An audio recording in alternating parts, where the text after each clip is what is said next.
Di awal film kita diperlihatkan seorang pria bernama Martin yang baru terbangun dari tidurnya. Diketahui Martin ini adalah seorang mahasiswa yang akan melanjutkan pendidikannya di wilayah tersebut. Kebetulan saat itu Martin sedang mencari sebuah kontrakan, tiba-tiba mendengar suara dari seorang pria yang menawarkan Martin tempat tinggal. Pria yang bernama Horn ini pun kemudian membawa Martin ke sebuah kontrakan yang telah lama ditempati oleh penyewanya.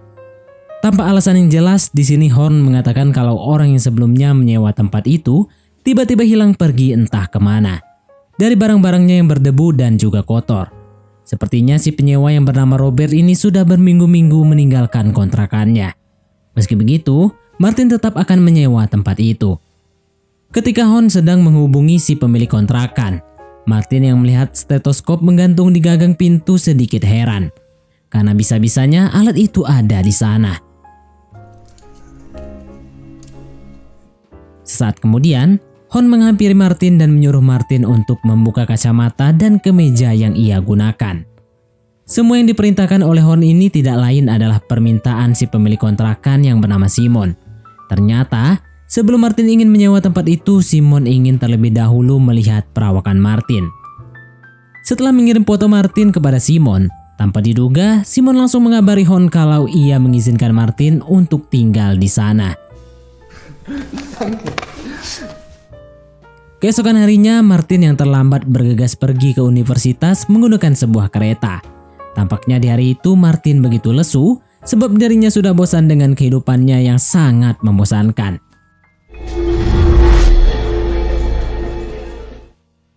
Ketika pulang, Martin mendapati sebuah surat yang berisi peraturan dan penjelasan yang harus ditandatangani Martin jika Martin ingin tinggal di tempat itu. Tanpa membaca isi dari surat tersebut, Martin langsung menandatanganinya. Setelah seharian penuh berkeringat, Martin pun membersihkan dirinya sebelum ia tidur. Akan tetapi di saat Martin ingin mengeringkan badannya, seketika ia melihat kalau bak mandi yang akan ia gunakan sangatlah kotor dan juga mampet. Merasa risih dengan barang perabot yang berantakan, Martin pun mencoba untuk membereskannya. Dan disitulah Martin tidak sengaja mendapati kalau di balik sebuah lemari terdapat lorong yang buntu dan menuju ke ruangan lain. Tanpa memperdulikan hal itu, Martin pun kemudian mencoba mengecek keadaan di luar. Dan ia melihat seorang pria yang sedang bermain piano. Di belakang pria itu tampak seorang wanita yang sepertinya hendak memukul pria tersebut. Tapi untungnya itu semua hanyalah candaan dari si wanita. Ketika Martin sedang belajar, ia tidak sengaja menemukan nomor telepon yang tertulis di mejanya. Penasaran dengan hal itu, Martin pun kemudian menghubungi nomor telepon tersebut yang tersambung pada seorang wanita tua yang tinggal tepat bersebelahan dengan pianis yang sebelumnya Martin lihat. Sesaat kemudian Martin yang kini penasaran dengan lorong yang ia temukan tadi mencoba untuk memeriksa lukisan yang ada di lorong itu. Hal itu pun membuat Martin tak sengaja menemukan sebuah lubang yang tersambung dengan ruangan di sebelahnya. Disitulah Martin yang teringat dengan stetoskop yang sebelumnya ia temukan langsung mencobanya.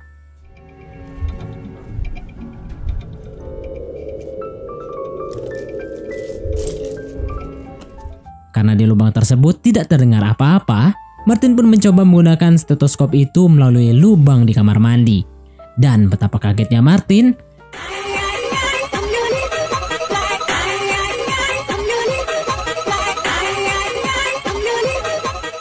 tidak lama kemudian Martin dihubungi oleh Simon yang menyuruh Martin menyerahkan surat kontrakannya. Ternyata suara desahan yang didengar Martin sebelumnya adalah suara desahan Simon yang tinggal tepat bersebelahan dengan Martin.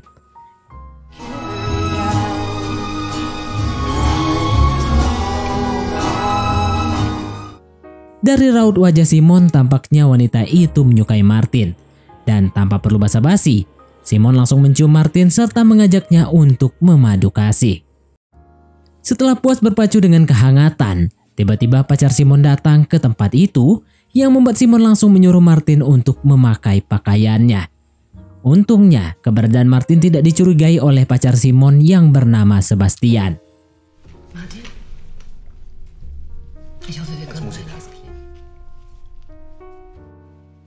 Keesokan harinya, Martin tidak sengaja menemukan sebuah buku harian milik Robert sebelumnya dengan pakaian dalam milik Simon yang terdapat di sampingnya.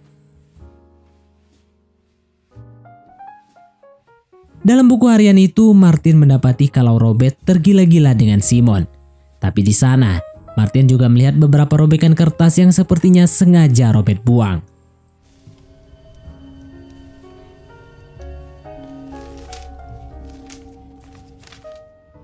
Setelah itu, Martin yang penasaran dengan sosok wanita tua yang bersebelahan dengan Sebastian, memutuskan untuk menghubunginya lagi. Dalam panggilan tersebut, Martin berpura-pura sebagai Robert yang menanyakan kabar dari wanita tua yang bernama Scarpat ini. Scarpat yang belum menyadari kalau Martin bukanlah Robert, menyuruh Martin untuk datang ke kediamannya. Tampaknya Scarpat belum bertemu dengan Robert, karena ketika Martin datang, Scarpat masih menganggap kalau Martin adalah Robert, orang yang selalu curhat berkeluh kesah dengan dirinya. Dari perkataan Scarpat, Martin mengetahui bahwa Scarpat menganut kepercayaannya yang begitu kuat dan pekat terhadap makhluk gaib. Martin yang tidak mau dirinya terjerumus dan terlalu dekat dengan wanita itu pun memutuskan untuk pergi dari tempat tersebut. Ketika Martin baru saja memasuki lift, Martin dikagetkan dengan kemunculan Sebastian yang tampak menakutkan bagi Martin. Karena kita bisa lihat dari cincin gigi manusia yang dipakai oleh Sebastian. Sepertinya, Sebastian bukanlah orang sembarangan. Beberapa waktu kemudian, Martin memutuskan untuk pergi ke supermarket, membeli alat penyedot karet dan beberapa bahan makanan yang sebagiannya akan ia berikan pada Scarpat.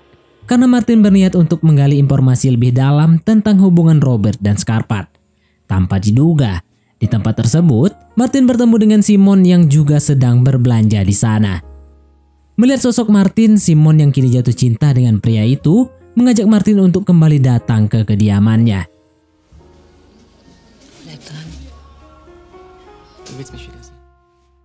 Singkat cerita, saat Martin sedang berkomunikasi dengan orang tuanya, Martin melihat Simon yang sedang bertengkar dengan Sebastian. Tidak lama dari situ, Simon yang sakit hati pun memutuskan untuk menghampiri Martin dan memberi Martin setetes narkoboy racikannya yang langsung mereka minum bersama-sama.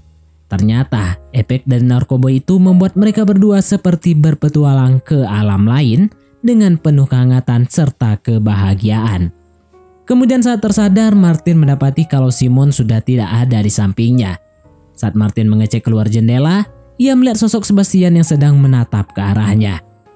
2 hari kemudian, Martin yang sedang membersihkan badannya dikagetkan dengan bayangan yang melintas tepat di sampingnya. Saat Martin akan menyerang orang itu, ternyata sosok tersebut adalah Hon yang ingin menyampaikan bahwa Martin mendapatkan kiriman paket dari kedua orang tuanya.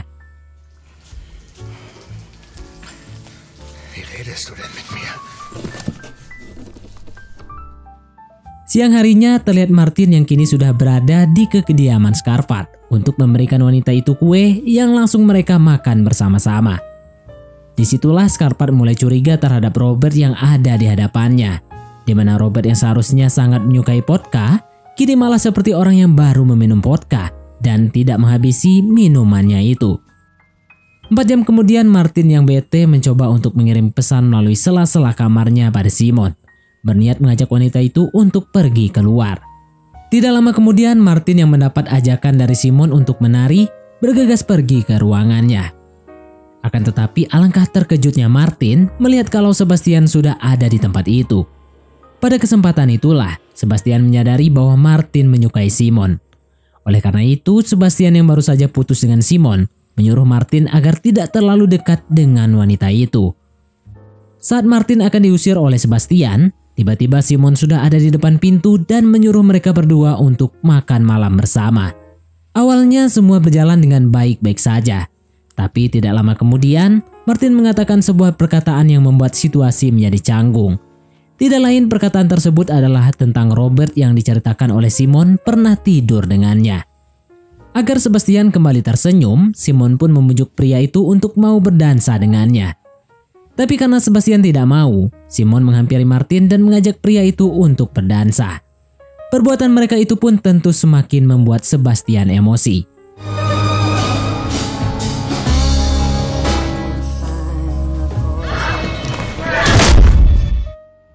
Keesokan harinya, saat Martin mencoba untuk memperbaiki bak mandinya yang mampet, Martin mendapati sobekan kertas buku harian Robert yang berisi tentang Hon dan juga Simon yang sedang melakukan sebuah rencana. Penasaran dengan tulisan tersebut, Martin yang mendengar suara bel pintu berbunyi, sengaja tidak membukakan pintu itu dan mengikuti Horn yang pergi secara diam-diam.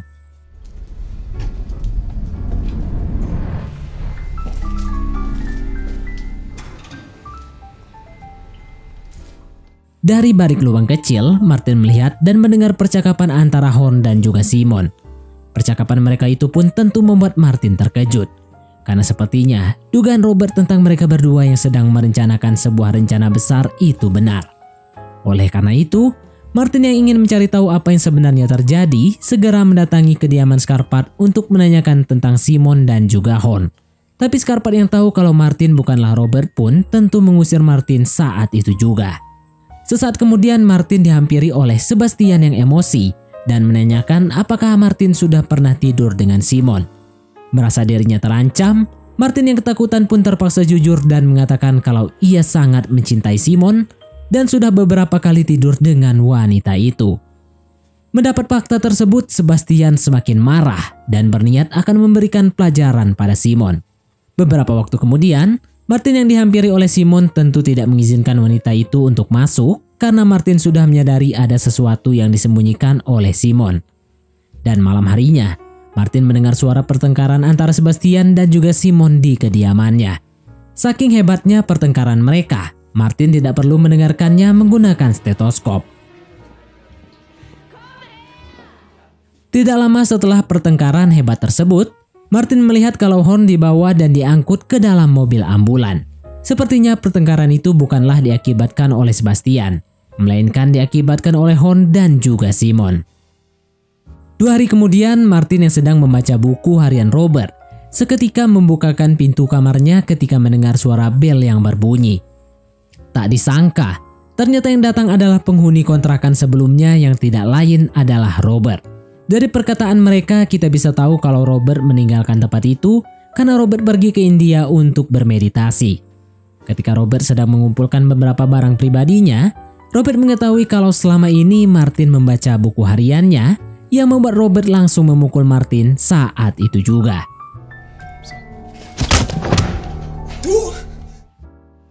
Suatu hari Martin yang dihubungi oleh ayahnya tampak heran melihat kediaman Sebastian yang sepertinya tidak berpenghuni. Ditambah lagi suara kebisingan dari kamar Simon yang membuat Martin terganggu. Penasaran dengan apa yang dilakukan oleh Simon, Martin pun pergi dan memeriksa ke kediaman Simon. Di dalam sebuah ruangannya, Martin melihat kalau Simon baru saja membuat sebuah kotak besar dari tanah dan juga aspal yang disebut Simon sebagai karya seni terbaiknya. Melihat karya Simon yang begitu aneh, Martin tampak heran dan sempat berpikir apa istimewanya dari sebuah kotak hitam yang dibuat oleh Simon. Beberapa minggu kemudian, Martin yang melihat seekor lalat masuk ke ruangannya Simon di balik kamarnya, tentu penasaran dengan apa yang ada di ruangan tersebut. Oleh karena itu, Martin mencoba mengintipnya dari balik jendela. Sayangnya perbuatan Martin itu malah menyebabkan sesuatu terjadi kepada jendelanya. Karena sudah tangguh, Martin membulatkan tekadnya untuk masuk ke ruangan yang berada di sebelah kamarnya. Secara mengejutkan, di dalam ruangan itu Martin melihat kalau kotak hitam yang sebelumnya dibuat oleh Simon dikerubungi lalat dan berbau tidak enak. Hal itu pun tentu membuat Martin semakin penasaran, ingin tahu apa isi di dalam kotak tersebut.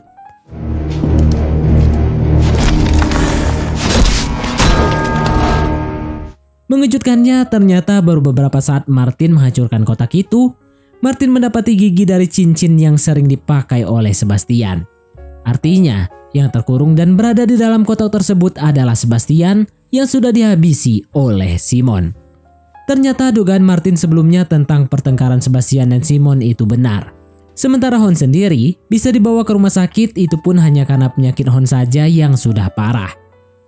Kembalinya ke kamar, Martin yang berniat kabur dari tempat itu tiba-tiba syok saat mengetahui bahwa pintunya terkunci dari luar dan kunci kamarnya telah hilang entah kemana.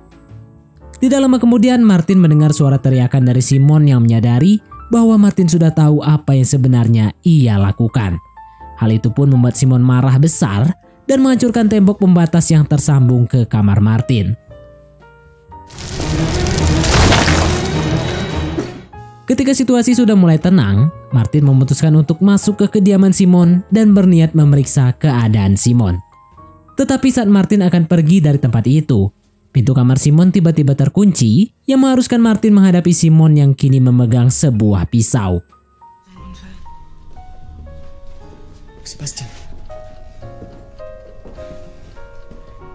leg das Messer bitte weg, Simon.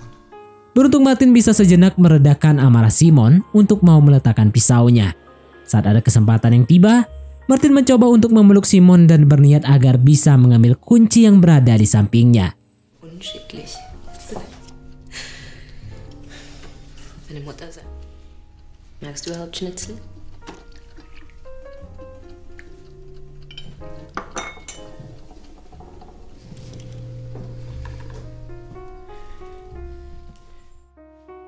Tapi sayangnya sepertinya aksi Martin itu diketahui oleh Simon yang langsung menikamnya hingga terjadilah perkelahian hebat di antara mereka berdua.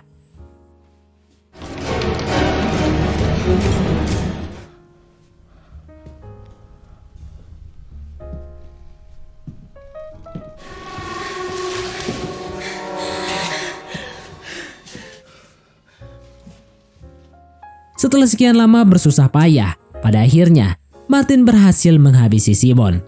Meski begitu, di balik lubuk hati Martin yang paling dalam, Martin sangat mencintai dan menyayangi Simon.